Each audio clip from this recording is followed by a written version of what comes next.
I'm hard to work in class, you know. Are you giving that report today? You're about to get your interest if you're giving a report. Yes, why did your husband here? Welcome, everyone. I have 5:30 p.m. Lisa, thank you for the comedy. Calling this meeting to order officially at 5:30 p.m. Thank you for council and staff and our guests for being here today. Sincerely appreciate it. Would you please do roll call? Mayor Rodham? Present. Mayor Pro Tem Perry? Here. Councilmember Caffey? Here. Councilmember Willie? Here. Councilmember Oliveris? Here. Councilmember Starnes? Here. Councilmember Milton? Here. Would you please stand and join me for the pledge, followed by the invocation by Councilmember Oliveris. I pledge allegiance to the flag of the United States of America and to the republic for which it stands, one nation, under God, indivisible, with liberty and justice for all. Good evening. If you all just bow your head and join me. Thank you, Councilman Melton, for providing this for us this evening. Almighty God, giver of all good things, we thank you for the natural majesty and beauty of this land. We thank you for the great resources of this nation. They make us rich, though we often exploit them. Forgive us. We thank you for the men and women who have made this country strong and for our first responders and military who serve us. They are models for us, though we often fall short for their example. Inspire us. We thank you for the torch of liberty which has been lit in this land. It has drawn people from every nation that we often have hidden from its light and lightness. We thank you for the faith we have inherited in all its rich variety. It sustains our life, though we have been faithless again and again. Renew us. We thank you for the city of Rockdale and ask for your wisdom and guidance as we close the year 2025 and move into a new year of promise and potential. Lead us. Help us, O Lord, to finish the good work here begun. Strengthen our efforts to blot out ignorance and prejudice, to create a better community, and hasten the day when all our people, with many voices in one united chorus, will glorify your holy name. Guide and bless our words and actions this evening. Amen. Thank you. Thank you. I'd like to give Councilmember Caffey a moment to make a brief announcement. Well, this just kind of came up, and I've been noticing, lack of better words, a lot of deceased animals on the road, whether it be our friendly dogs, cats, or wildlife. And this time of year for any hunters, it's rut season, and there's a lot more bucks running. You see a lot of them getting hit year-round, but mainly this time of year. And I reached out to Tim this morning. I just said, I don't know the procedures. If I see one on the road, who do we call? And once we do that, where does it go from there? How does it work with our city? And I just want to see if we could get some clarification on for citizens to when we do see this happen, which it does happen. You know, who do you call? And the behind the scenes, what goes on? Who picks them up? How they get disposed? Stuff like that. That was my question. If you do see an animal on the road and it's after hours, obviously, if you could call dispatch and we'll have somebody take care of it. It's during the day, you still can call dispatch or you can call City Hall and we'll put a service ticket in for it to be picked up. And it'll either be picked up by Animal Control or Public Works. Not that they haven't been doing it. I just, you'd hate for it this time of year to be more and more, and it just doesn't look very pleasant for anybody. And so I just. If I could add, thank you for that. If I could add, if it's an animal that's not deceased and is severely injured but still alive, then we would need to contact the state game warden to deal with that situation. Okay. So, and you could do that through our local police department as well. And Mayor, also, I got one other quick announcement, and I want to thank Councilwoman Esmeralda. She called me last night and reminded me that tomorrow is Veterans Day. Yes, I had a note on here for myself. And so this morning I called Public Works, and they were over here at City Hall at 7:30, and I would say by 8:30 we had them all put up. So thank you very much for letting me know, and thanks to Public Works. Yeah, really great. Thank you. Thank you. Thank you. And with that, I echo the sentiments of the entire council and all of our staff. Thank you to all our veterans who have served our country and given us the freedoms that we enjoy today in our lives. I sincerely appreciate it. Happy Veterans Day tomorrow. Moving along into the presentations, we will now receive a presentation from Jared Development. Mayor. Mayor. Whoops, sorry, I'm Assistant Communications. We had presentations in front of it. Yes, sir.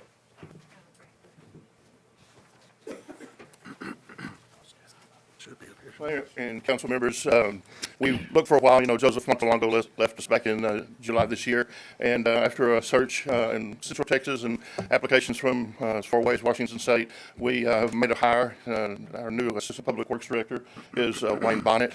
Wayne lives in Florence right now, and will either be bringing a trailer over here to live here until they find another place, or we'll be buying something in this general area. And Wayne has worked for the city of Florence at one time as the Public Works Director, also worked for the city of Liberty Hill as their Public Works Director, and the last few years he's been going to school and working at other types of jobs. I wanted to do it here at the beginning because Wayne's currently in a master's business for public administration, and his class is tonight, and so he's got to go to his class. But I wanted to introduce you to Wayne, and when you talk to him and see him, be sure and tell him thank you for coming to Rockdale. Thank you. You'd like to? Thank you. I look forward to working with the City of Rockdale. Welcome. Thank you. So the citizens' communications is next. It got switched around the agenda for some reason, but it goes before presentation. So I'm going to make that change and move citizens' communication up for the next item on the agenda. We have two people signed up for citizens' communications, Mr. Willie Jones and Ms. Audrey Jones. If you would take, you have 3 minutes to speak, please. Thank you for being here. Sure. Good evening, Mayor and also City Council. The issue that we have is of the property plats and so boundaries, which is there on the old Rockdale side. We have property there. And so recently we have had people that have contacted us that they wanted to purchase. So we had gotten a surveying company out of Austin for them to come and survey. And there is great discrepancies. And for this city, with all of the companies that are coming in, we want to make sure when we're going to sell something that is going to be right. So we had did research at the tax office and also went to the assessor. And we do realize all of this happened before any of you all were here. So we want to present this to see if there's something that can be done to get these plats and boundaries. The more the survey company was digging, the more they found inconsistencies in these deeds. And we know that many years ago, the old courthouse burned down, and a lot of things was not correct. So back in 2015, there was the plat of 61544 that was sold by the city to Milam Music Company. And so that was known in 2014 as being a alley. So now all of a sudden, this is a plat. There was 30 feet on the left side of our property that was taken, and there was another 30 feet on the right side that was also taken. It was never surveyed. That whole section was never surveyed until we did it. So we wanted to see if there was something that can be done to rectify this, because this city is booming. We used to have a business there in 2014, and we come back here, it is growing. So everyone here loves Rockdale, and even though we're there up in Houston, we love it too, and we want to have everything cleared up. So this is what we wanted to present, and we thank you all for listening, and we pray that you all can come up with some kind of a solution that we can work together on. Thank you. I would encourage you, at this part of the agenda, council can't respond to you. I understand. But I would encourage you to call our city manager tomorrow and our city planner, if you would, please. We have put some pretty exhaustive efforts into trying to help resolve this problem. And Lisa, I think you would hopefully agree with that. Yes. We have been digging into this and trying to look at some resolutions for it. But if you would tomorrow, please give him a call where you can have a more. Yes, we have spoken with Yes, him. ma'am. And he also know. We have come up to speak with the Yes, ma'am. city manager Okay. as well. So we just wanted to present Certainly. this out. And I understand. I Yes. appreciate you being here. Yes, ma'am. Yes, and thank y'all so much. Thank you. Thank you. Alrighty. Travel's going on. Moving on to presentations. The first one is a presentation from Jared Development. Good evening, Mayor and Council. My name is Brian Gerard. I have my partner Jim Maddox here as well. Thank you for your time. I'll try not to take too much of it, but we're here tonight to just make a introductory presentation about our project that we've been working on together with some of the staff and consultants here in Rockdale. So I'm looking forward to telling you a little bit more about us and about our project that we look forward to, like I say, working on with you guys. And we're not asking for any action tonight or anything. Again, it's more just to familiarize yourselves with what we're hoping to do here. Calling it Rockdale Ridge, over on the west side of town, just north of Highway 79 and the Rockdale Intermediate School. It's about 120 acres of property just west of the current city limit boundary. And we would be proposing to annex that tract into the city and develop a single-family home subdivision for homeowners. And I'll go into a lot more detail here in a minute. So this is so you can see the general location here where I have outlined in red.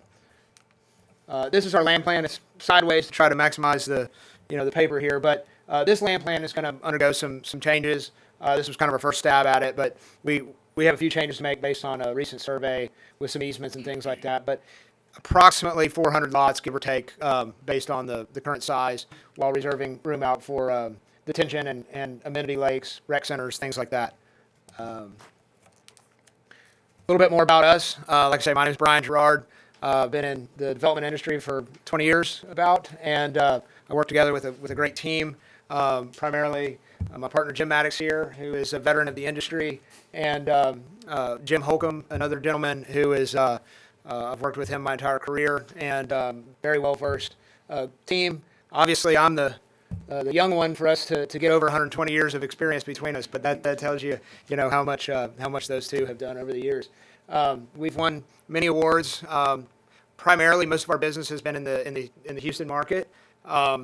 So the Greater Houston Builders Association is typically the organization that we've worked with and have awarded project awards such as Community of the Year, Developer of the Year, all these types of things. And together we've done over 25,000 single-family lots. We have quite a few projects we're working on currently with about 3,000 lots in various stages of production, and we're delivering about 1,000 lots a year. And again, really all we do is, and although we've done different types of development, our primary focus is single-family master plan communities. And you can see some of the projects that we are currently working on in various parts. All these are in the general Houston area, but we have one here called the Falls at Imperial Oaks near the Woodlands, another one on Lake Conroe, and then we also have some south of town in Angleton and Wharton and Bay City. So we're all over the place, and with all kinds of different types of projects with various price ranges and amenities and all kinds of things. This is just a general conceptual idea of what these homes may look like on a typical lot. We're targeting a value price point so that people can afford to move here and participate in some of this new industry coming to town, and we're able to provide, we hope, pricing starting in the low 200s and going up into the $300,000 range. So those would be an example of what the homes would look like on the lot sizes that we're proposing. You're already familiar with some of them.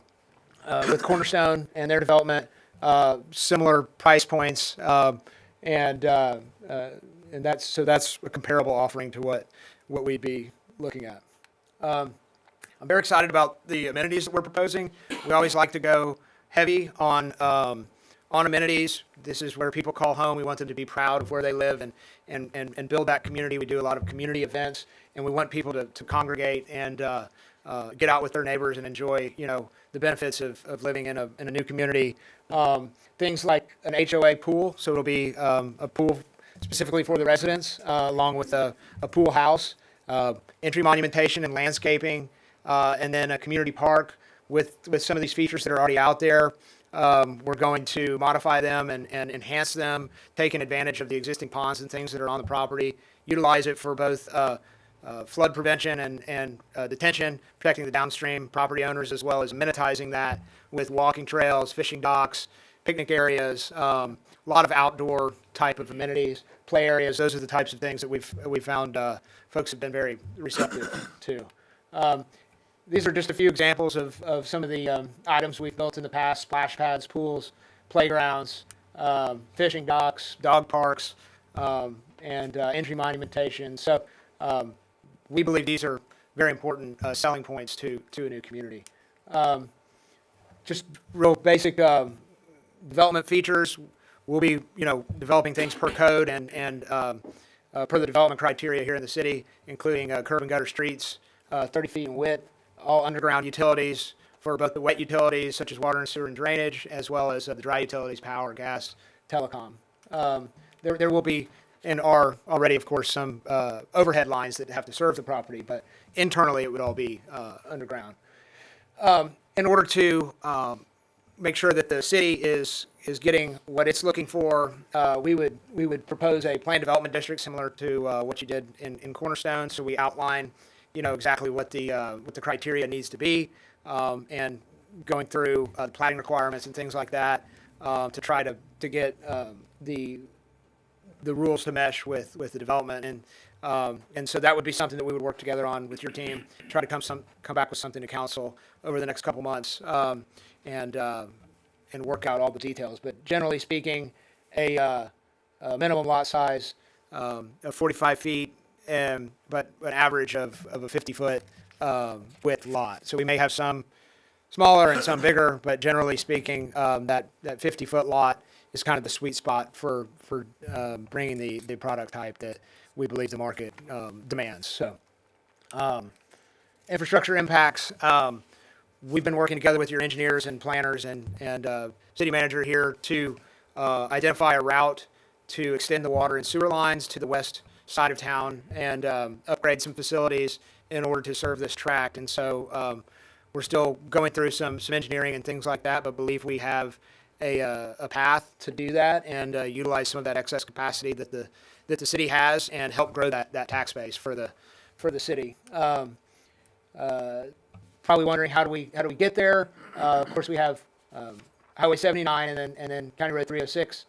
So our access will be to County Road 306, and we are coordinating with Rockdale ISD to potentially swap some land with them to allow them access to 306 as well, which may also allow us some secondary access over to 308 and where that future signal would be. So still a lot of moving parts here, but that's where our access would be. I mentioned the potential land swap, which we think would be good for both sides. It helps some efficiencies in our corner, but also really helps the school by getting some access off of 306, potentially for bus or carpool traffic, and also allows regardless of what we do, we would have pedestrian and biking access to the school. Another great selling point for the neighborhood and a safety aspect as well, allowing our students to get right to the school there. We're still finalizing some land plans, but it's looking like roughly 400 plus new homes, which would bring approximately over $120 million in assessed valuation to the city, 400 new water and sewer customers, and another 1,400 or more new residents supporting local businesses here. One item that we would be looking at and we're working on with your team is the creation of a public improvement district along with a TERS overlay to provide access to the public financing in order to create an achievable home price for the future home buyers here. And I know you're already familiar with them. We'd be happy to go into more detail once we've kind of worked out some of the particulars, but the PID, as we call it, is a mechanism controlled by the city council and run through the city council. The TERS is funded through incremental tax. So if we don't create any value, we don't get any of that participation. It's an alternative to a MUD, in which you may be familiar with municipal utility districts as well. That is really a separate governing body, and they both have their place. But being in the city of Rockdale, I think a PID makes a lot of sense here. It allows you a lot of control over the process, and the PID has a finite time frame where it expires, whereas a MUD would remain in perpetuity. So looking forward to going through more of that as we get through with the development agreement, which is really, I think, our next step in the process. As we finalize some of these land plan items and engineering, we'll be working on submitting a development agreement to your staff and consultants and attorneys so that we can try to memorialize some of these agreements for our obligations and such. So again, just wanted to introduce ourselves and our project, and we're really excited about this opportunity, and really like it here, and believe that the city of Rockdale has a lot to offer, and that we also have a lot to bring to the table as well. So I know I've taken a lot of your time already, and I appreciate that. So if I can answer any questions, I'm happy to do so. I've got three of them. I'll jump in.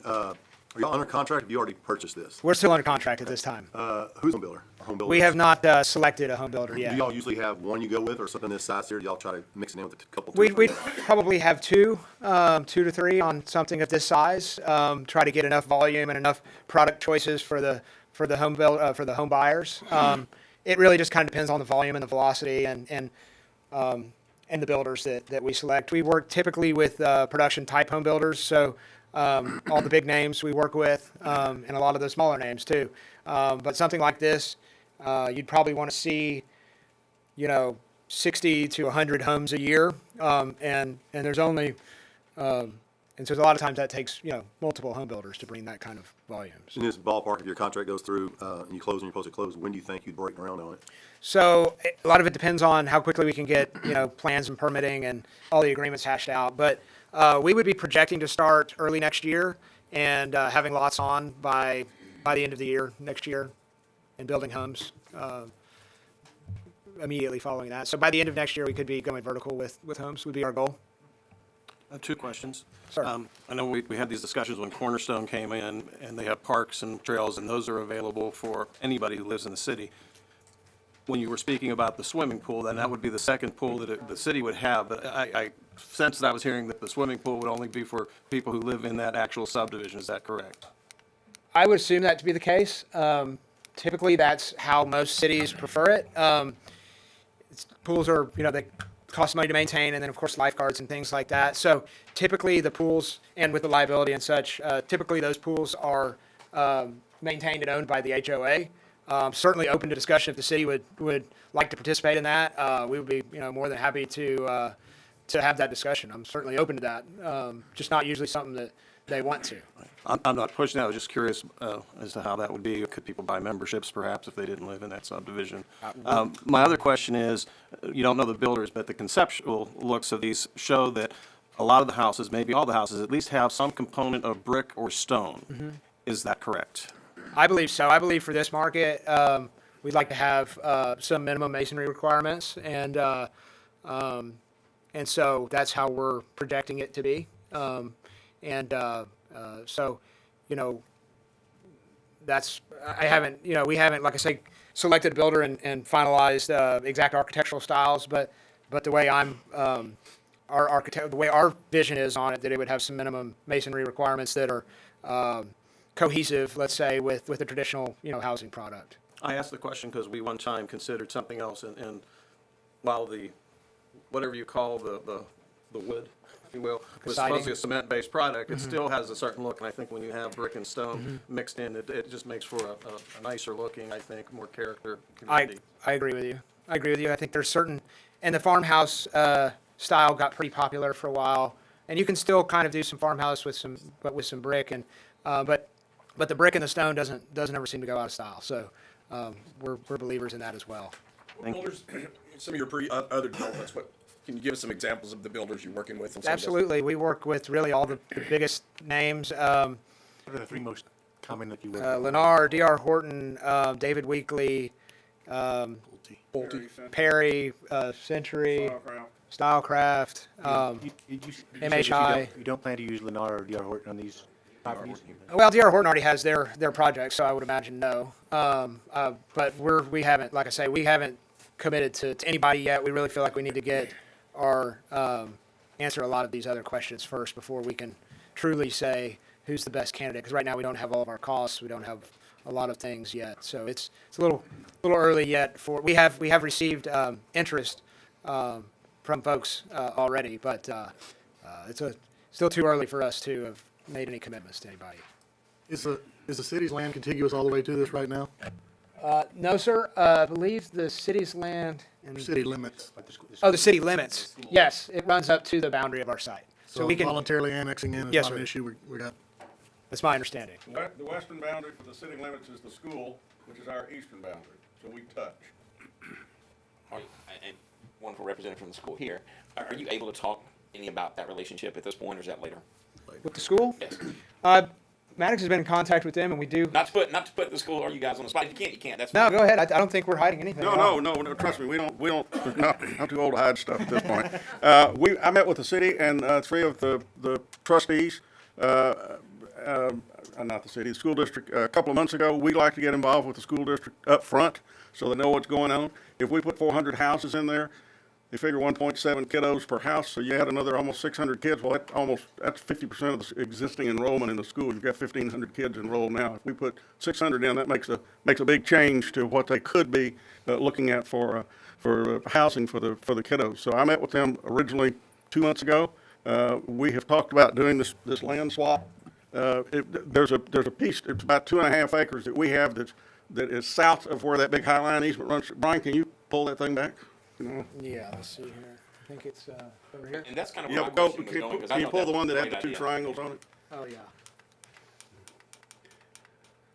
This actually, this actually came up while I was visiting with the city. Is this the, yeah. This is what we own, or what we will own. This is in part of our contract property. There's 2+ acres there. This is north of that big, that's a big Encore Energy, that big high line that runs through there. And I said, well, y'all don't have any plans for this, obviously. What if we talk about doing a swap? It's about the same size. It would give y'all access over to 306. And the superintendent and the people we met with said, it looks like it makes sense. It would give us access. We'd have some parents who could come in this way off of 306 instead of having to go down to the 79. So we're actually on the agenda for next week, and they're doing the interviews for Dr. Munzinga's replacement. So she moved us to December the 15th, but that'll be part of what we talked to them about. So the school's very aware of what we're proposing to do back there. Council, any other questions? Ryan or Jim? No? Thank you for the presentation. We appreciate it. Thank you all very much. Next up for the presentation is Cassie Vorncall from the East Bell Tap House regarding the Rocktoberfest Hot Funds. Hello. It's very exciting to see both as a business owner. It's always exciting. Council, Mayor, City Manager Tim, it's nice to see you guys again, following up on our Rocktoberfest Hot Funds from our event that we had October 3rd through the 5th in Rockdale, Texas. It was a vibrant celebration with community live music, local culture, and hospitality. The weekend brought together residents, regional visitors, businesses to experience and highlight the best of Rockdale. We welcomed an estimated 1,175 attendees, signaling strong engagement and regional interest. We documented 36 overnight stays in local lodging establishments, contributing directly to the hotel occupancy and local hospitality tax revenue. It's important to note that 3 hotels did not participate in our lodging reporting efforts. Their lack of participation limits our ability to fully capture the full scope and overnight stays, and thus the true impact of lodging and tax and tourism. We believe the actual overnight stay might have been higher based on vendors and attendee feedback and local business observations. Rocktoberfest 2025 delivered meaningful benefits to Rockdale's tourism and hospitality sectors, showing our local restaurants, retail stores increased traffic during this weekend. Attendees commented that they had not visited to Rockdale before or had not visited in some time, and they expressed great interest in returning, so that was nice to see. Not just for Rocktoberfest, but for other events and stays throughout the year in Rockdale. The festival helped elevate Rockdale's profile as a destination for culture and entertainment offerings, thereby enhancing our tourism potential beyond the event itself. Following the weekend, we executed a target post-event marketing campaign across social media channels to showcase our success in Rocktoberfest and build excitement for the future editions of it. Early indications showed increased online engagement, vendor sponsorship interest for the upcoming years. Looking ahead, I think one of our key goals to deepen collaboration with all the local lodging providers, figuring out maybe a different method or some ways to just boost that accountability. That way we can accurately track this, as it does weigh heavy on these decisions that you all make.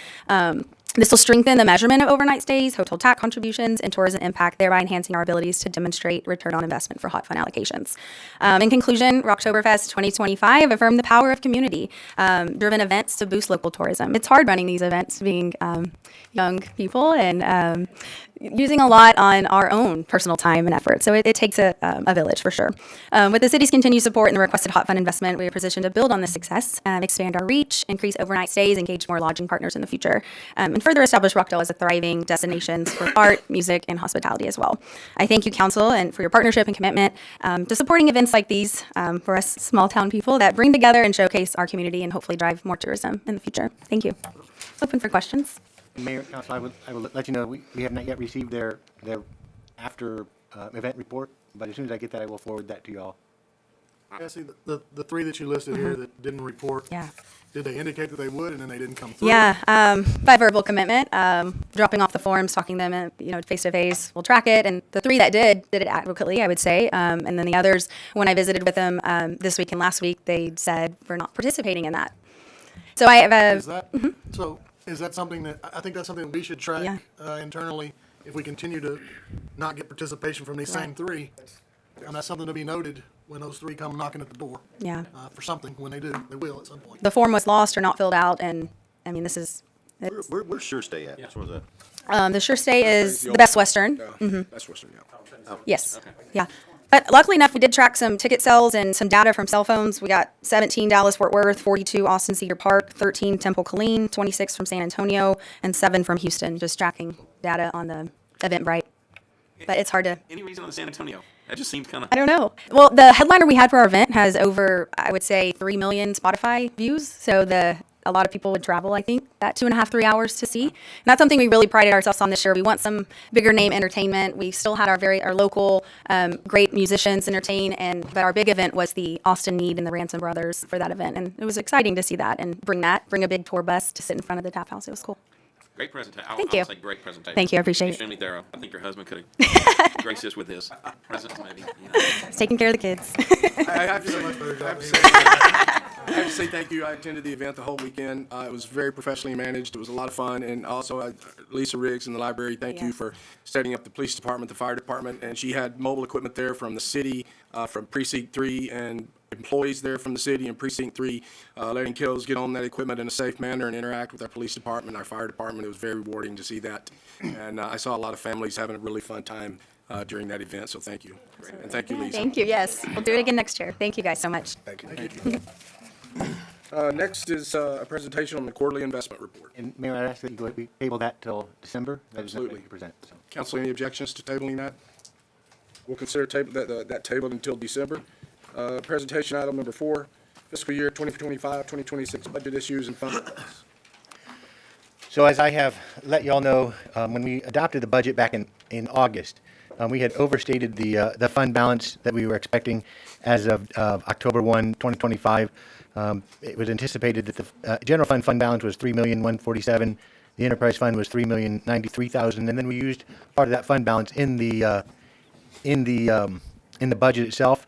So we were projecting October 1, 2026, a fund balance of $2.6 million and enterprise fund of $2.47 million. When we identified that had been overstated, I had Brooks & Watts, our auditor, reevaluate those numbers.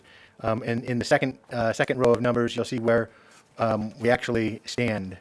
As of the September 30th, October 1, 2025, they're showing $1,631,000 fund balance, which left us about $12,000 less than our 105-day reserve at the time. And then in the enterprise fund, a fund balance of $738,000, leaving us about $500,000 short, or about $500,000 below our 105-day fund balance. With the budget that we adopted, come September 30th, 2026, our fund balances would have decreased to $1,123,000 in the general fund and $116,000 in the enterprise fund, which is dangerously low. So staff and I met, and after I talked with you last time, we proposed some cuts and also some transfers, and I'll go through those. If you want to switch to the next page. So in the general fund, we're proposing a total of $552,000 in cuts. Most of that comes from staff reductions. In the new budget, we had proposed 10 new positions in the general fund and enterprise fund. And so I have reduced those. If you look, the bottom 5 lines of this sheet shows that we're eliminating the proposed administrative assistant for the city manager, the 2 new telecommunications officers, the 2 additional street employees, the administrative assistants for public works, and the administrative assistant for the police department. So those are 7 positions that we're proposing to eliminate from the budget. We would still maintain the finance clerk position, the part-time library position, and the code enforcement technician that we were proposing to add. And then Dispatcher. so the telecommunications are the dispatchers, right? And so some of those, like the city manager administrative assistant, the public works administrative assistant, affect both the enterprise fund and the general fund. So you see here the impact to that. And then there's some additional changes that we are proposing. The $150,000 in contract or capital improvements that is being reduced in the admin budget is for security cameras for City Hall, fire, police department, library, and the parks. We've reduced the citywide cleanup cost from $60,000 down to $40,000, so we've trimmed $20,000 off of that. I think that we'll still be able to have a big impact. That's a lot more than we've spent the last 2 years. And various other projects, the capital, the pool improvements. We were going to do a study to determine what improvements would be made at the pool. I trimmed that out. We left $10,000 in pool improvements for more cosmetic changes. So these are some of the changes that we've made, but it reduced the, general fund by $552,000 and the enterprise fund by $333,000.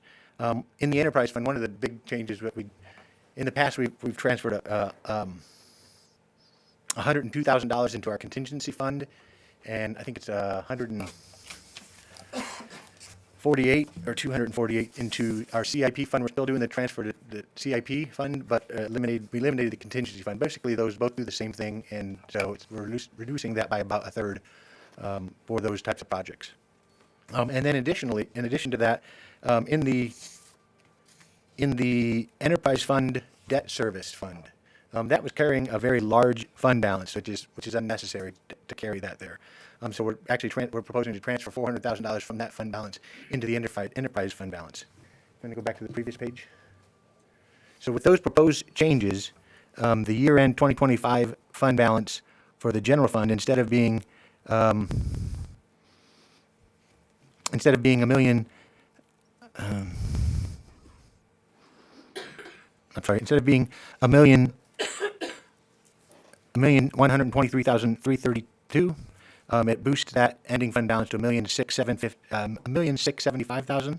And in the enterprise fund, instead of having $116,000, we would have $849,000 in the enterprise fund, which would still, it would bring the general fund over the minimum 105-day reserve. And if you look, the 105-day reserve, because of the proposed cuts we would make, it brings that 105-day reserve down a little bit. It would basically be $131,000 over the general fund 105-day reserve and $160,000 below the enterprise fund reserve. These changes would not affect the proposed street reconstruction project, because that is coming out of the tax note. It doesn't affect the $90,000 we would be transferring, or $100,000 we transfer to the fire department for future fire truck purchases. It doesn't affect the security cameras at the wastewater treatment and water treatment plant. We still left in the funding for the water and sewer master plan, which is, I thought, important, so that because it actually will generate revenue in the future through the creation of impact fees. I thought that was something that we couldn't afford to cut at this point. So I'm not proposing this tonight as a budget amendment, but I just want to kind of make you aware of where we stand financially when we do bring a budget amendment, and if there's any other. If we went too far, let us know as far as the cuts that we were proposing, because we did go a lot. We were able to go a lot farther than I anticipated with the cuts. But I did meet with Gerald and the police chief and the fire department and the various departments to look at what was being proposed. So, unless you have questions or suggestions. I do have something. Oh, sorry. Go ahead. Well, thank you for putting this together. I know we have to make cuts. However, I don't feel like we should at all jeopardize our citizen safety. I recall. I don't know if it was the last few months that the police department shared that the dispatchers were already just working overtime. So if we can find it, maybe someone in the budget to at least hire one more, I would love to see that. I feel like we have to put safety first regardless. Well, there's definitely room. I mean, we didn't have to go this far. Everybody else thinks, but if council wants, that would basically add $124,000 of additional costs back to the budget, but it's doable. Just something for us to continue to talk about. I mean, we are carrying a sizable fund balance. Council, you guys had suggested potentially reducing the 105 days down to 90 days. Right. And let me just say that's a policy change. It really doesn't change anything other than the policy. Because I would work over the next few years to strengthen and build everything back up. So I wouldn't recommend changing the 105 days. Just realize that we're going to be below it if necessary, and we will continue to build it up in upcoming budgets. I have a question. Since we've been talking a little bit about the city charter and the review of that, I don't know how often do we review and update job descriptions for all our city employees? Yeah, so every time we do new hires, the job description is evaluated by the department head and myself and our HR director. And so, yes, they are reviewed on a regular basis. Do you know what that number of days that those shortfalls takes us to on each one of those? Well, it actually, as far as... It's not 105, is it 100, is it 88? What? Well, what's proposed right now, we're actually in excess of 105 days for the general fund. So it'll be over. We would be over the fund balance for the general fund. With the changes you've discussed? I'm sorry? With the changes you've discussed tonight? With the changes that I discussed tonight. Now, if I add back in $124,000 for the telecommunication officers, we'd still be over, but just by a little bit. Is that officer or officers? They were proposed to add 2 additional telecommunication officers. That's 2 for 124,000. 2 for 124,000. They're dispatchers, they're not police officers, they're dispatchers. They're civilian. Yes, sir. They're civilians. But why, so that's my question. If our goal is 105, and we're over that 105, why are we making those cuts? If 105 is our comfort and our threshold, why are we cutting and still being above that? Well, we were very close. Until late this afternoon, I didn't know how close we were going to be as I was putting the numbers together. Before I bring anything back to you for a budget amendment, we can make whatever changes we need to.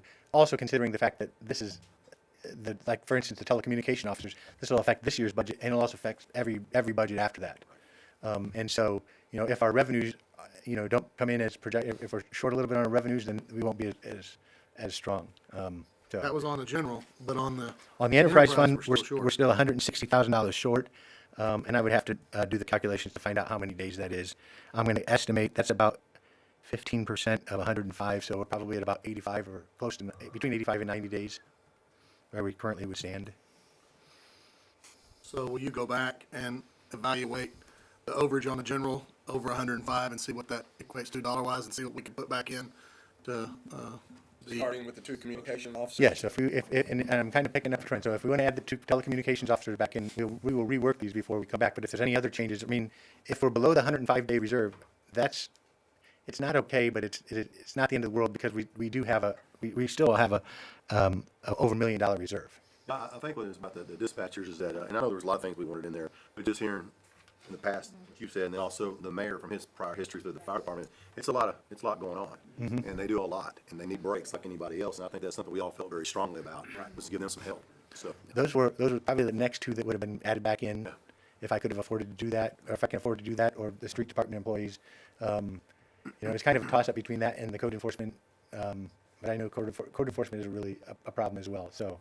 And it was a smaller amount to maintain. I just have one question, and this is a very small issue compared to everything else we've looked at. But you mentioned the pool. I certainly agree, any capital investment to stop. But there's some things there that if we don't, they are going to fix the things that are going to keep some of those pergolas and buildings from coming down, though, correct? Yeah, so we do have $10,000 in there. Okay. There was some discussion at the end of the budget discussion when we had a significant amount of surplus about doing some renovations to the pool house itself. Sure.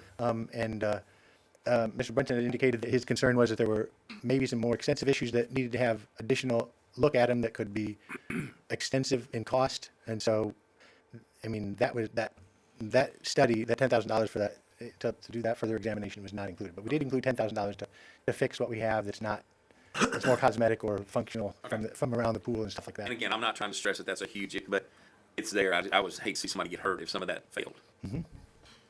One of the other things that's not in here yet, and I do need to figure, this was left out of the budget, and that was with the additional positions. We are going to have to do some renovations here at City Hall. That cost is not in the budget. I don't think it's going to be that extensive, but it will be in the tens of thousands of dollars. So that will probably have to get added in as well. And I think it's important for people to know and understand that we have gone back and implemented key strategies to prevent this type of, I'll use the word thing, I won't say something else, but I'll use the word thing, because obviously I'm really frustrated with it, from happening ever again. Yes, sir. If I could add, I understand safety is most important, well, at least for me it is, but also code enforcement is. Can you come back and give us some numbers as to what it would look like to maybe add one dispatcher and one code enforcement? Yeah, so in the proposed change, in what I presented tonight, it includes that extra code enforcement person. Oh, so it does. It already includes Okay, that. okay, I missed that. Okay, well, great. I have a question to the chief. That has to come in pairs, correct? Adding one really doesn't. It actually needs 4. Let's take what you can. But because of the shifts, they work in different things. The two really. Would really, yes, hold on. Okay. So there's 4 shifts, and I think what he was planning to do with that one was kind of schedule them during kind of a power shift. Sure. So that during the busy times of the day, we'd have another one. I need to give a shout out to Chief Metters and his group. They continue to do a great job patrolling our city and enforcing the laws of our city and protecting our citizens. And we are almost fully staffed now. We are only one officer short, and that officer is scheduled to go to the academy in January. We already have that new hire identified to start the academy in January. So I'm very proud of Chief Metters and his staff and all of our police department for the work they do. There was a unidentified white van in town this weekend that I received several calls from residents about, with people going door to door selling some type of soap products or something. I notified Chief Metters or Captain Goodrich, I don't remember, and our officers identified them and re-instructed them on the permitting process to do door to door soliciting in the city. So thank you, Chief Metters, for the work y'all all continue to do. And just to clarify, Mayor, so with the candidate that's going to be going to the academy in January, that still leaves us with one vacancy. Okay. So, We're closer. Get there. We're getting there. We're getting there. but we're getting there. Maybe so-and-so will bring We us. still using the sheriff's department as well? We are. Okay. And Hey, that, shout out to them too. I was gonna say, Yeah. Their presence has made a difference. Huge help to us in allowing our men and women to take much needed breaks and days off with their families. Huge help, Sheriff Floor and his deputy. Absolutely. Thanks to the Sheriff Corps and their deputies as well. I have a couple of friends that are deputies, and they said it's worked out very well. Working with the department here has been great. Yeah. Excellent. Thank you, Tim. Council, we're down to consent agenda. You have the consent agenda presented in your packet. Is there any questions or any items you'd like to pull out of the consent agenda and put in the regular agenda before I ask for action? Being no request, I'll consider any action on the consent agenda as written. Make a motion. Go ahead. I'll make a motion that we approve the consent agenda as read. I'll second. We have a motion and a second on the floor. Is there any discussion? Being no discussion, we'll vote. All in favor of said motion signify by raising your right hand. Motion passes. Moving on to the regular agenda. Consider and take any necessary action on appointments or reappointments to the Parks Board with terms expiring October 2025. Jim? Yes, so Mayor, there are currently 3 positions on the Parks Board whose terms are ending. One of those is vacant, and Mr. Lahan was, I think, recently appointed to fill out the remainder of that term. We actually did post this back about a month and a half ago that these vacancies were occurring. Mr. Lahan and Mary Lou Laura had applied, resubmitted their applications for reappointment. And then also we had Tiffany Witzel. Witzel. I'm sorry, Witzel. Sorry, Tiffany. Tiffany applied to serve on the Parks Board as well, and I think they're here tonight. But the Parks Board interviewed Ms. Witzel and recommend their appointment. That makes that park board pretty shady with all these characters around. You loan out any kids to go work in the park? Pretty shady.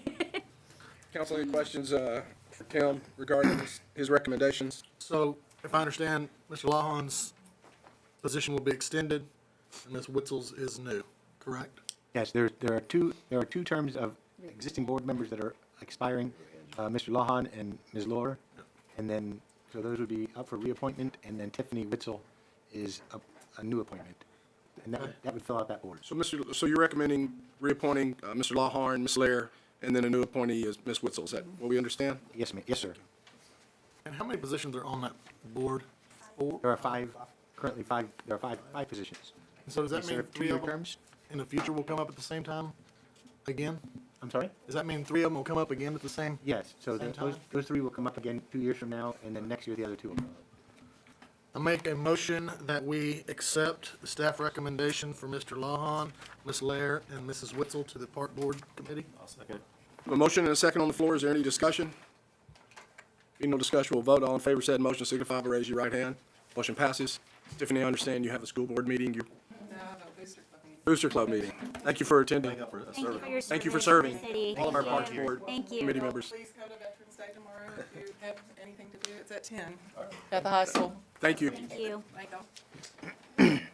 Regular agenda item number 4, consider taking any necessary action approving the first reading of an ordinance amending the master fee schedule for library fees and vacant commercial structures. Oh, Ben? So we only want to talk about library fees, correct? I was talking about our attorney for some context. We're moving forward with enforcement on vacant commercial structures. As you're aware, we updated the ordinance about a couple years ago now. Then it followed with the fee schedule update that we were going to fine according to the amount of years that it remained vacant. And Barbara can back me up on this. So we discussed this because we're moving people into the municipal court system. And the issue at hand is we're only allowed to charge fees of what it actually cost us to enforce the ordinance, which means sending out notices, time spent as far as the inspection wise. And so I've talked to the police department because they're going to play a part in this inspection process because there's multiple inspections that happen. There's 2 that happen on registration. It's a biannual where we'll actually go in the building and we'll determine if a structural engineer is needed or if it's a structurally sound building, and then we'll look at the rest of any issues that may be in that building. And then the police department plays a role, as in they drive by every once in a while and make sure that it's not inhabited by anyone that's not supposed to be in that building. And so in talking with the police department, they found it to be most reasonable that they do a monthly inspection. And so I have some totals for you towards the back of this item. It is the bottom one. On their hourly rate for their patrol, my hourly rate for my inspection, the notice cost, and then the time it would take me to make a notice for each property. And it came out close to $700, so I just put in there a little bit of contingency for a $750 fee. That would be flat. They'd pay it every year for registration only. And then that does not cover the inspections that are actually done. So myself and our building official, Spencer Snyder, is currently playing that role, goes out there. He charges $100 per inspection. Since 2 inspections are required, I put $200 in there for him, and then with my hourly rate, I've added $50 each time I go out there. I don't make near that amount, but it's just contingency, which would be $300 for inspections for each registration every year, because they're essentially paying 2 inspection fees. With that, that puts our cost at about what it costs us to perform those actions, which means if we change it tonight and then at the next meeting, I can eventually move them into the court system and we can hopefully start getting some compliance with these properties. Any questions on how I came up to those numbers? I just had a question. How long do we let it just go cold? Just no correspondence, nothing? Well, so they have a time frame of when the notice is sent, and I'll have to verify, but I believe it's 90 days. Okay. That a notice goes out every fiscal year, so we usually send them out in October. I've changed that to January, so notices went out in January this year to all the owners. We have not received compliance, and so it's time to get them in the court system. In discussing with Barbara, we had some issues. We've had another issue on top of the fees. Just for full transparency, we've been challenged by another attorney on legality of the ordinance. So I've sent Barbara on that goose chase to make sure we're good. Because the last thing that code enforcement wants to do is put you in a legal position where you're starting to pay more fees than you're wanting to pay for this. And so we moved forward with that. I believe we come to the determination that it is legal to enforce. Now we're on to the fees, and hopefully this is the last hurdle and we can start getting them into the municipal court system. Ben, why was that being challenged by another attorney? They did not appreciate the notice that they received because the person that I went to had been a property owner for many, many years. And I think they were shocked that they received a notice and that it took it personally, is what the letter came across as. I've never had verbal communication with the property owner or their attorney, but we received that notice, and so I've sent that on to our attorney to make sure that we're in the clear. We feel confident that we're in the right based on the laws. You know, they referenced about 4 or 5 sections, if I can remember, and they were vaguely referenced, out of context, really. How does this affect past inspections of the property? Would it be applicable based on the? Right. So how we're going to do this moving forward, if I may, is each year that they haven't registered, which now we're on year 3, they'll be in court for each year they haven't registered. So they'll have to pay all of those fees because it's a different violation for each year. So if in 23 they didn't register, that'll be a violation. In 24 they didn't register, that'll be a violation. In 25 they didn't register, that'll be a violation. And then you can go daily after that if you choose to. We have not gone that route yet. So right now, we have some trouble enforcing civil penalties in our court system here and recovering those penalties, right? That's fair. How is this, I know it's just a guesstimate maybe, but I'm sure we will face the same types of problems recovering these if there are penalties assessed in the court systems. Do we have any mechanisms in place, prepared to have any mechanisms in place regarding that situation? Well, potential situation, I should say. As far as from my end of the code enforcement world, we try to present a case that's easily enforceable for the court. So we give them all the documentation that we have, any pictures that are taken, any time notices are sent, to give them and help our prosecutor have the best case possible to move forward with that. Now, how the municipal court moves forward with scheduling of the pretrial and then the trial is going to be a question that will have to be brought up for the court and Certainly. prosecution. So, and maybe the mayor's asking if say the court does issue fines in regard to these actions that are brought and they disregard them, what is the next step at that? That's my question. Thank you. So it's much, if you give somebody a citation and they don't pay their ticket, they don't get their driver's license. So what? So this is a different situation since This it's not. situation, you can actually lien the property. When they go to sell it, they have to pay the back fees, correct? Right. How many current vacant commercial buildings do we have? So there was only, if you remember, before we changed the ordinance, there's about like 5 of them, and that was the issue. And so we changed it to have them have active water and power, and then actually be in an active productive use, considering your allowed use table, which is the table that says all commercial activities are allowed in your city limits. And I believe that list is towards the 20s now that we have that are vacant, and we've had compliance from 2 of that 20. So it's been a struggle to get compliance. That's why we're trying to move forward into the court system to get these numbers higher. And then it'll be one of those things, as they comply, they'll continue to comply. It's just getting them the first time is always the most difficult one. So in regard to my question, Barbara, can you answer that? If somebody the court does issue a fine against the individual for violation of this ordinance, and they don't pay it, what happens? A couple of things can happen, because it's in the court system. They will be found in contempt of court and in violation of it because they're not paying it. And so that would potentially bring another charge. A misdemeanor charge? Yes. not civil, but criminal. Is that correct? We're going through the municipal court. Okay. So, So, leaves my question floating in the. Would there be any advantage to filing these charges not in our local court, but in a court of record at the county? possibly. I think you could still do that ultimately if you're finding that you need that record. Basically, at some point, you have to elevate it to get their attention. Right. How do we elevate it to get attention? And when do we do that? That's what the Well- question boils down to, right? Yes, sir. I mean, I think, let me put it this way. You're bringing somebody into a courtroom, even if it's a municipal courtroom, over not complying with your city's ordinance. And that usually gets some people, I mean, you haven't successfully done that yet. So bringing them in will have some effect on some of the, not just those people, but people that are watching and talking with their neighbors. They will start realizing that the city is taking this seriously and intending to get some consequences, which is compliance. Well, part of the issue is that we've had in our court is that people just don't show up. That's my question. Well- What if they just don't? There hasn't been much correspondence anyway, so. If they don't show up, I mean, let's say they didn't get the letter that we sent, I mean, is that really not? We have proof that it would be sent because it's always sent regular. Well, I say that.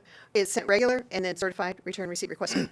And so we produce that document in the court because even if you don't pick it up because it's certified, if it doesn't come back by regular mail, you've received it. So if they receive it, they don't show up, Mhm. they get fined, they don't pay it, there's a contempt charge.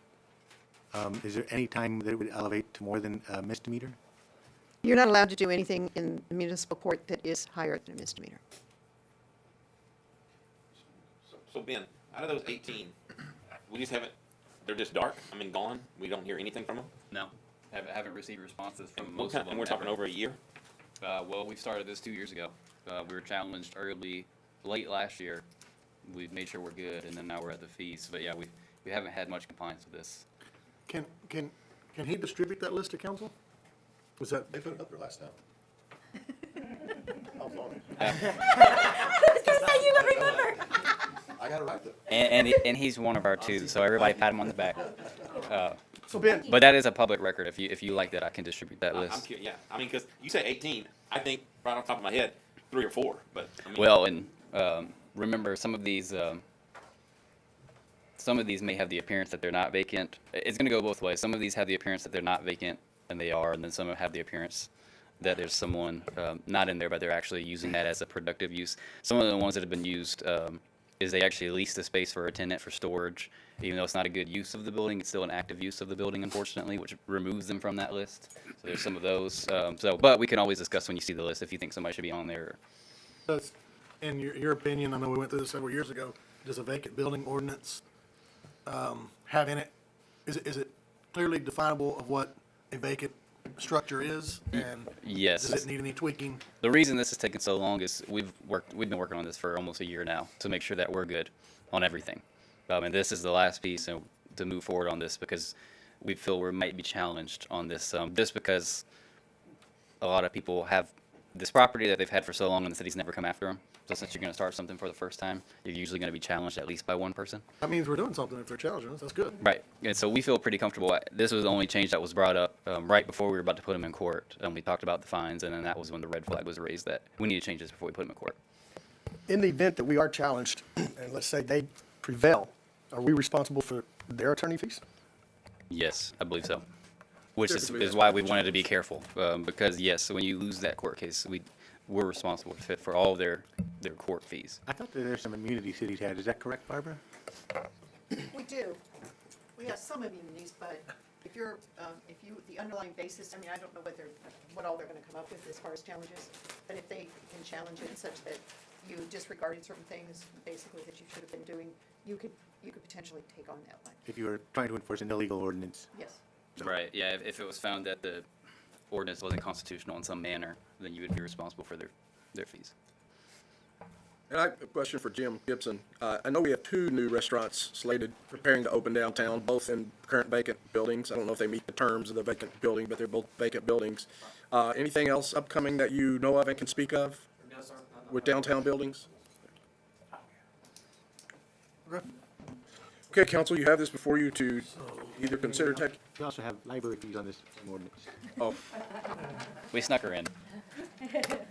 And most of those library fees, we're actually getting rid of a lot of those and making some minor adjustments, but I don't know if you want to. Good evening, Council and Mayor. So for the library, for the fines and fees and scheduling changes, we wanted to add interlibrary loan because it was not added on there at the time. I think that it was for just $3, and postage and handling has increased over the years. And in a recent training session, they said you needed to also include in case the lending library that you borrowed the book from wants reimbursement. So that's why we increased the fees from $3 to anywhere from $3 to $20, depending on the material, because it could be just a copy of an article or something like that. So it could be as little as $3. But if they decide they want 2 books for a particular library, the fees could be more. And then if the lending library wants reimbursements, we need to increase that. Overdue videotape fees needed to be reduced down from $2 a day to 25 cents per day. Cost-wise for videos nowadays are pretty much as similar as books, and we only charge 25 cents per day per item for late fees. We wanted to delete audios and magazines because the library no longer gets those, and we have a lot of them are on bound lists for our audiobooks. And then magazines, we do not have any subscriptions for magazines, so those don't go out to patrons. We have donated magazines, so you can come pick up donated magazines for free. We wanted to delete the overdue accelerated reader and science fair books from 50 cents per day because this practice is no longer used in the library and hasn't been updated in quite some time. And then at the 11th hour, I found out that we have a sound system that gets checked out at the library at least 3 different times in the last year, and we wanted to make sure that we had those fees in our fee schedule as well. And then we also wanted to introduce costs for any loss, damage, or repair needed for the electronic equipment, and plus a processing fee. And we wanted to update the terminology for the printer copies, and then to let patrons know that they can actually scan for free to their emails at the library, that we have that capability for them. And we wanted to remove the hotspots because those were received through a grant back in '22, and the grant expired some time ago, and they don't have any service, so we wanted to remove that from the fines and fee schedule as well. You feel confident that the increase of the fee that you're recommending will cover the cost, at least for now, until postal increases occur again, or? Yes, sir. Yes, sir. Because it would, they would have to pay for each item that's coming in. And I took one of our heaviest fiction books and went over to the post office myself and said, okay, how much does this cost? And it's right now it'd be $5.99 to send it from here to El Paso. Because I was like, okay, let's pick our farthest place. And she's like, that's just for the book, but you need to add if you put it in a package, in a box or something like that.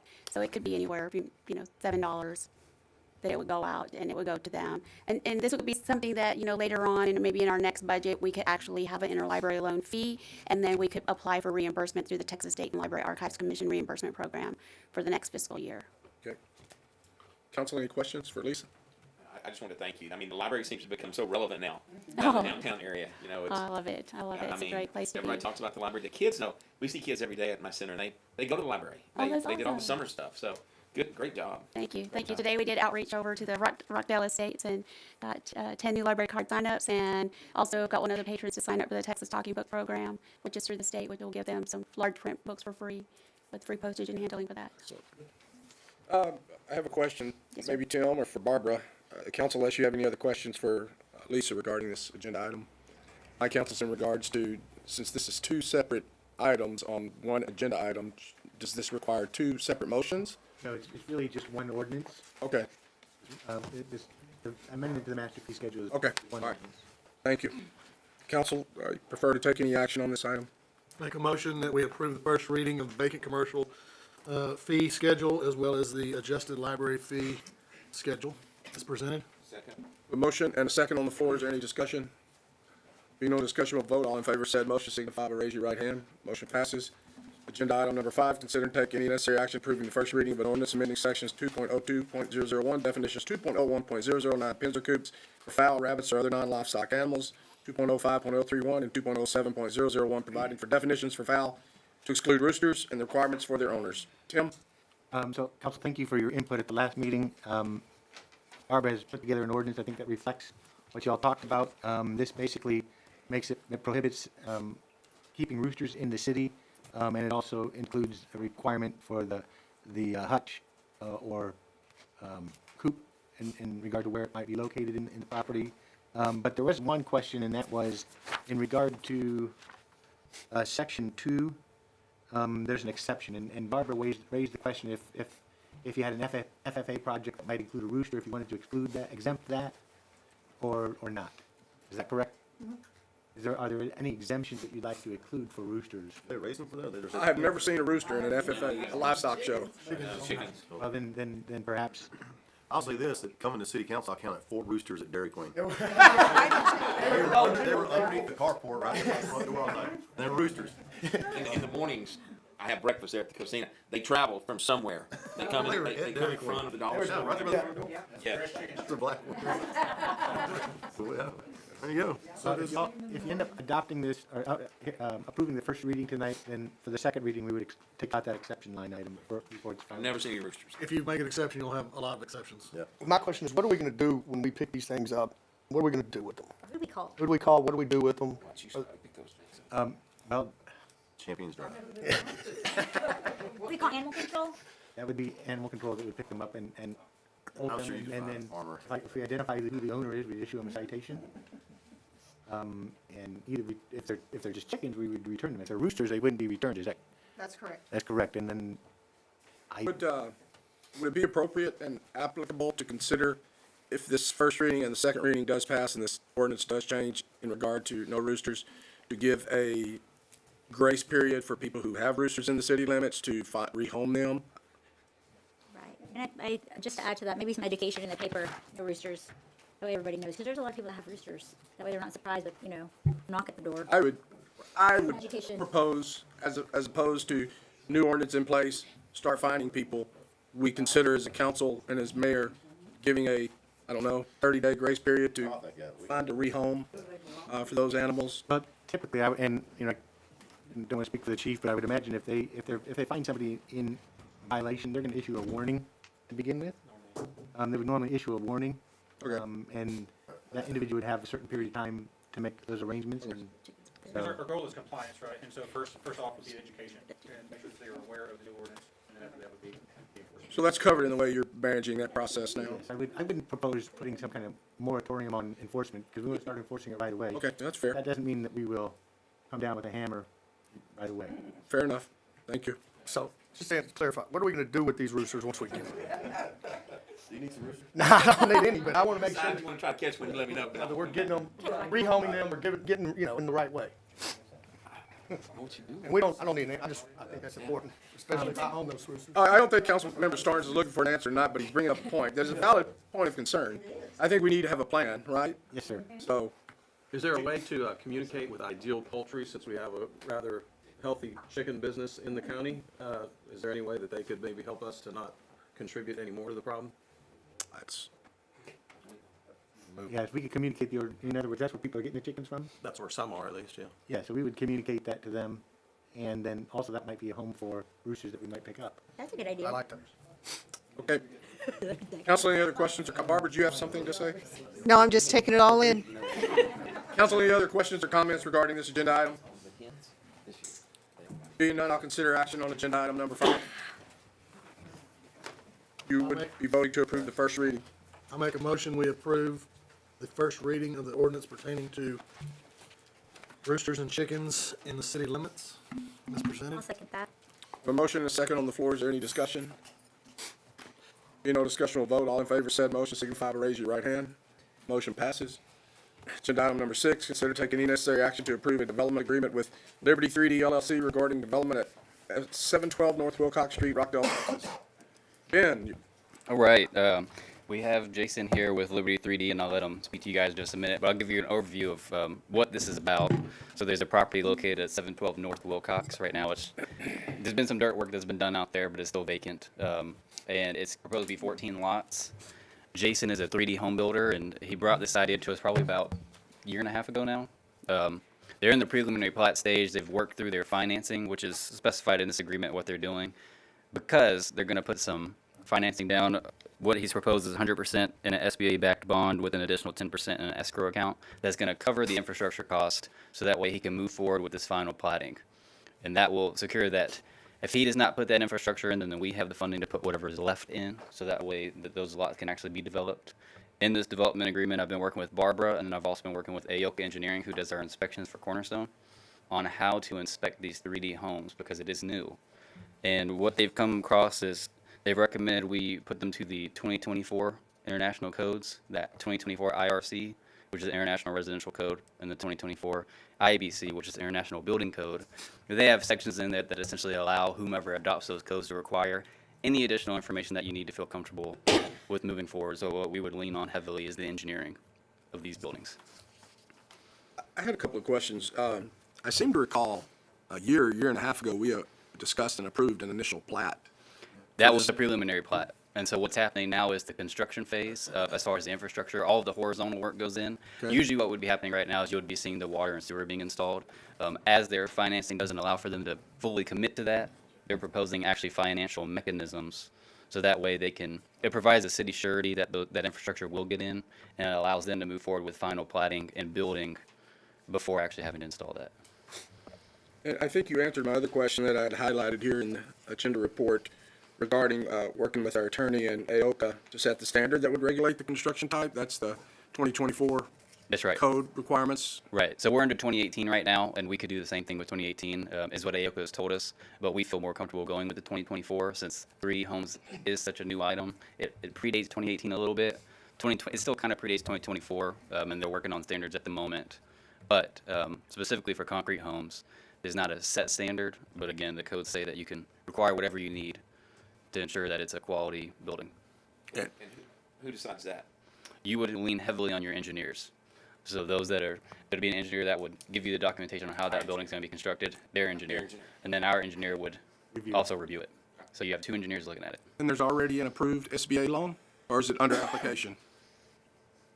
We're in the middle of doing that right now. We want to make sure that this would be an acceptable option to y'all before we sign that. What typically is the time frame to, I know SBA loans usually take a fair amount of time, but. In the time, where we are right now, with a lot of with the shutdown, so Right. It has caused some issues, and it may delay us a little bit, undetermined right now. We have some other options. This would probably be our first to go with. So, in truth, I don't have an exact timeline when that would come to fruition, but we're ready to go with the surety company right now.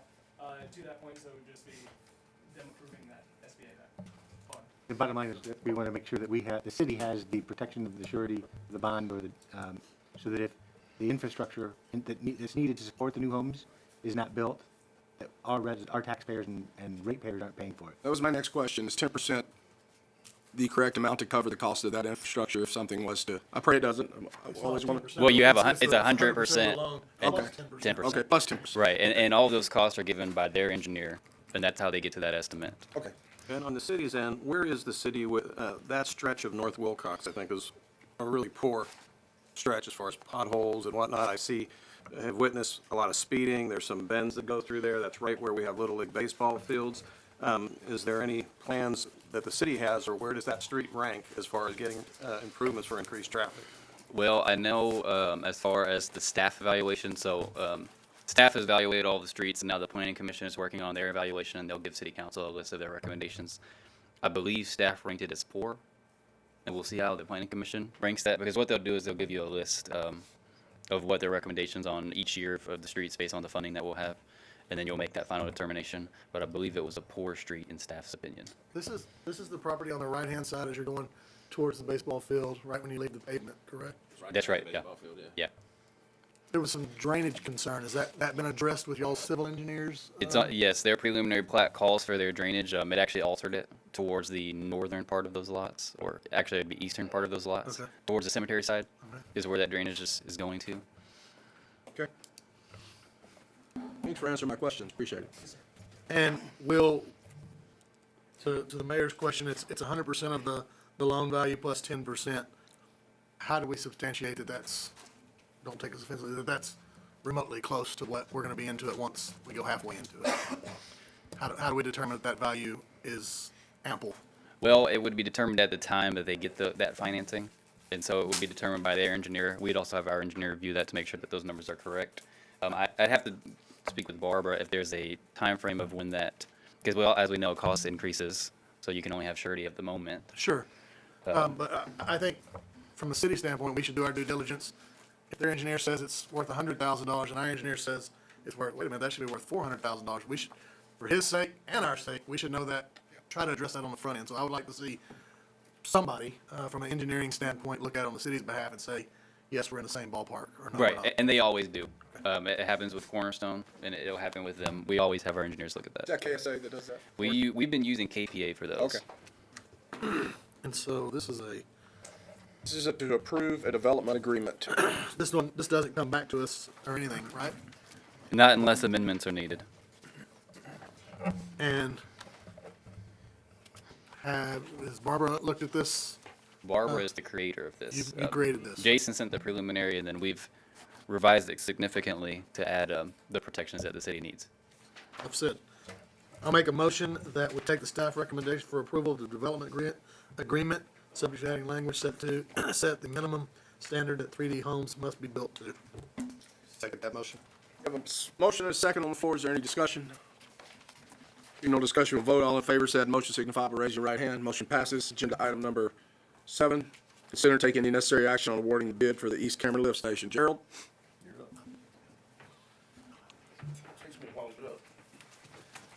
Well, you tabled this last meeting, and so we're here to discuss it again. We have met with Alan with KSA, and we had some recommendations to reduce some of the costs associated with that $52,000 overrun. We're going to take it's not a jib crane, but a crane off of that to pull the pumps out of the bottom, and we're also going to, what was the other thing? Oh, that's right. We're going to go to a gravel or a base pavement instead of putting a finished pavement over the work there, and reduce it just right at $15,000. So nothing different in the proposal than what we had last time we spoke. I think that one of the reasons or concerns that council had when they tabled it last time was where that, at the time, that $52,000 was going to come from. And I would propose that we would actually use part of our CIP funds for that. I also did have a conversation with the MDD, and they expressed a willingness to participate. They wouldn't commit at the time to exactly how much because of the fact that they're doing quite a bit as well and are cognizant of their fund balance that they're working with, that they're drawing down for the various projects, but indicated they'd be willing to participate. Now, whether that's half of the cost or a third of the cost or more, I don't know how much that it is, but this is a project, I think, that if we decide not to move forward with it because of the cost of this amount that went over the original budget, we would be cutting our nose to spite our face because it's a $500,000 grant that we've got for this, and it is infrastructure that's needed.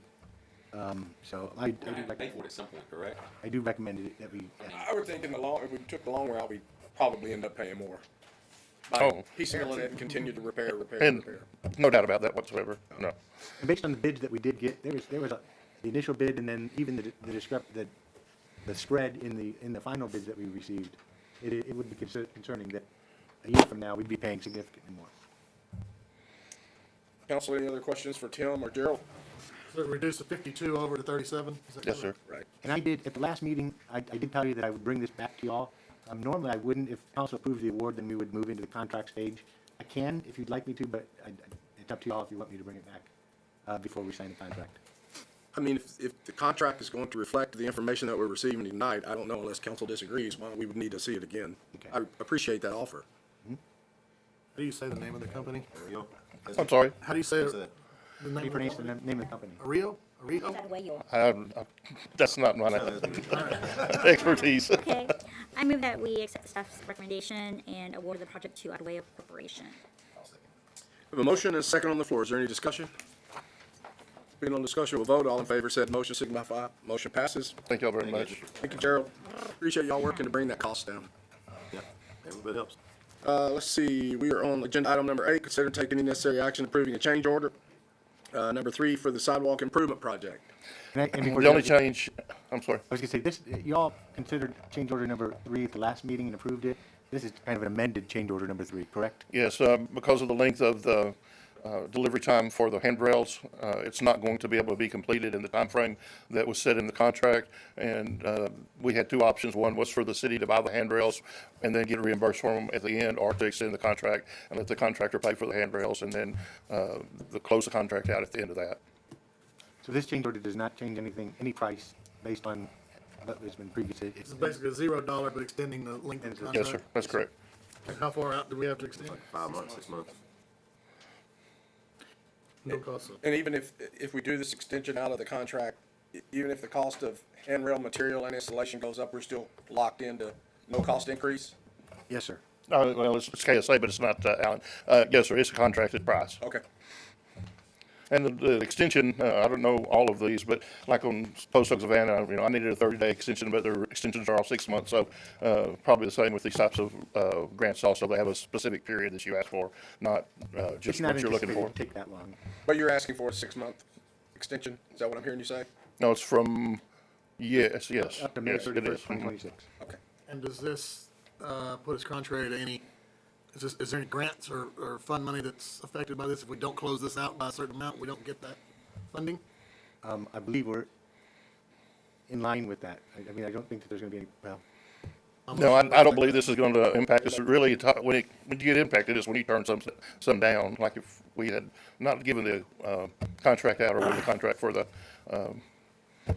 East Cameron Lift Station, that could have impacted us in the future, but I don't believe this extension will. Jim, do you recall on the grant that we did for the downtown sidewalk project, what the date was that we had to have that completed by Alan? Do you know what that? I'll make a motion that we approve change order number 3 for the extension of the completion date for the sidewalk improvement project, with understanding that relevant dates for reimbursement from grants are checked prior to issuing. Second. I have a motion and a second on the floor. Is there any discussion? Be no discussion, we vote. All in favor of said motion signify by raising your right hand. Motion passes. Final agenda item, number 9. Consider and take any necessary action to approve library policies and procedures manual. Lisa? Okay, so the library, when I started, I did not find any library policies or procedures, and we needed to get those done pretty quick. Starting in 2026, the library needs to have 4 policies in our policies and procedures that have to be in there to be accreditation, and they are circulation, collection, development, technology, and information security and privacy. So I spent time going through and working and creating the policy, which the board did approve with some minor changes, which were great. And they did have one area that they were concerned about, which is the reconsideration of materials. So should anybody challenge something, a material that we have in the library. I So mean, if somebody requested a book not be, they think is inappropriate and shouldn't be on the shelf, and want us to ban it or want us to take it down. we wanted to definitely give them options for that reconsideration. We wanted to make sure that anybody who has that type of question, they come and talk to me first, and we have the discussion of, that this item may not be for you to read, and we understand that and respect that, but we also want to respect our other readers in the city of Rockdale and our community, that they have the freedom to choose of what they would like to read. And then if that patron decides that that's not for them, and also anybody who makes wants to make that reconsideration, they do have to actually be a patron of the library. They need to have had a library card for at least 6 months and have usage, and we will not accept any anonymous requests at all. So it's got to be an active user of the library and not somebody just from off the street. Once the person if they're not satisfied with the discussion that we have, then we will offer them a packet with our library mission statement and our vision statement, documentation from the American Library Association with the Bill of Rights, the freedom to read and the freedom to view, and then access to library resources and services for minors, and which all comes with the American Library Association, which we follow. If the patron is still not satisfied, then they can submit a reconsideration form to the library director, and I will sit with my staff. We will go over our collection to policy and go over all the books, how we choose the books. Does this meet the criteria of what we're choosing for our patrons in the community? Is it something that other patrons are enjoying reading, or is it just this one person that does not like this one book, or is it just a particular part of the book? And then once I will send them a letter giving them my response, whether we're approving or denying their request for reconsideration. Originally, our policy had it going to the Library Advisory Board, but they felt that it did not, that they did not have the authority through the bylaws to make this decision, and that it should come to council. I did a lot more research, talked to the Texas State Library and Archives Commission, and talked to the library management director that manages all, we could go to her for advice on this various items. And on this particular one, she said, yes, library directors can make the final decision and it not go to the board or go to council. She said, but that's a responsibility that you need to be willing to take, in which, I'm okay with making that decision. Because if it goes by our policies and our collection development, then, we'll make that decision and talk to with the staff. And then I did research talking to our library siblings within the area, to Cameron, Caldwell, and looking at Taylor. And it's all varied. Some of them, the decision ends with the library director, and others have it that they create a committee, where the decision is made, and then it goes to council. And then Ms. Shannon and I she was doing some research for me and found in a previous policy back from 1994 that if the individual is not satisfied with the action and the appeal decision goes to the city manager or his designee for consultation with the city council and the city attorney.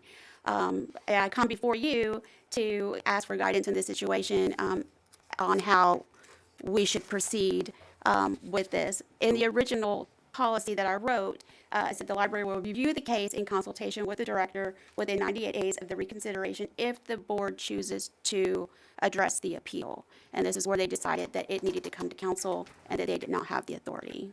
So currently, their recommendation is that the library director makes a decision. If they're not satisfied, it comes to council. Advisory boards, that's advisory board's That's the recommendation? advisory board's recommendation. And so basically, if you all want to adopt the policy tonight, it should either reflect that recommendation or some other options that she had listed that it comes to the city manager like it had previously, or the decision stayed with her.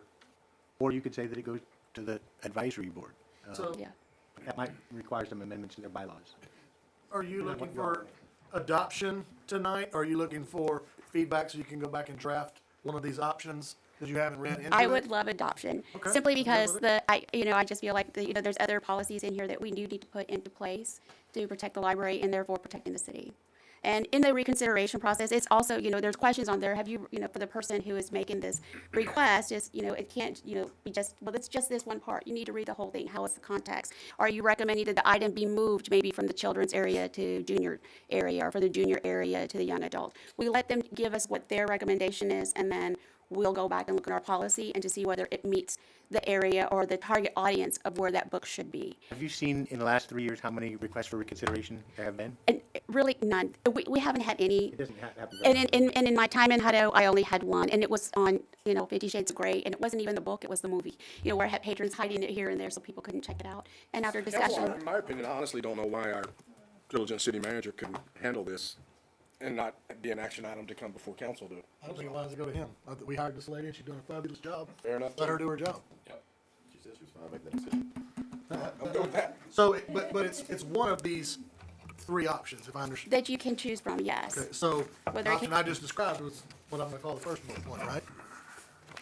Following a consultation with the Texas State Library, Yes, sir. determined that the matter could be determined directly by the library director without appeal, right? Yes, sir.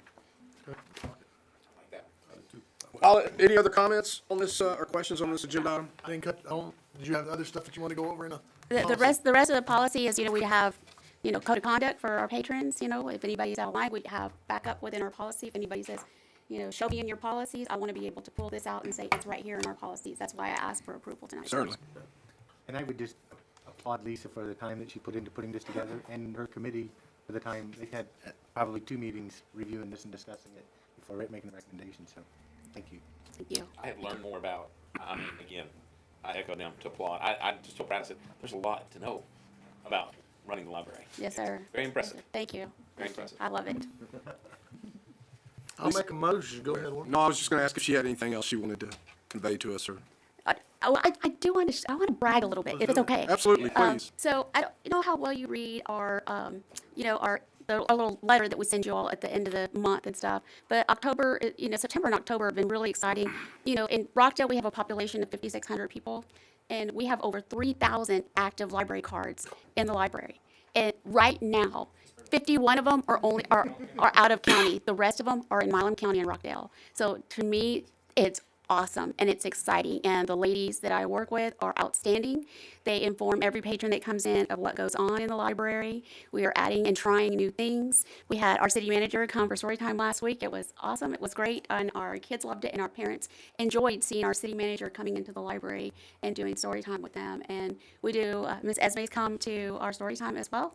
And it's a lot of fun. We do science projects, introducing, STEM to our kids. And do I expect to remember them all? No. But it's exposure, and that's our big thing is exposing the kids and bringing families into the library. So yeah, it's exciting and a fun time at the library. Those are great numbers. I think it's a direct reflection of the job that you're doing and your staff is doing. Thank you. People go where they feel invited, people go where they feel comfortable, and so good job in providing that atmosphere for them and the literature and the resources for them to feel that way. Yes, sir. Sure. Thank you so much. Thank you. Council will entertain any action on this item? I'll make a motion that we approve the procedures, library policies and procedures manual with the adoption of option number 1, which is allowing the determination to be made by the library director without appeal. A motion on the floor, is there a second? Second that. A motion and a second on the floor, is there any discussion? Being no discussion, we'll vote. All in favor of said motion signify by raising your right hand. Motion passes. Council, do we have any other business to attend to this evening? I just wanted to remind you that Green Bay Parsons are playing here in about 30 minutes ago. Thank you for that, Councilmember Snow. Council, we don't have any other business to attend to tonight. We are adjourned at 7:29 PM. Thank you. Thank you.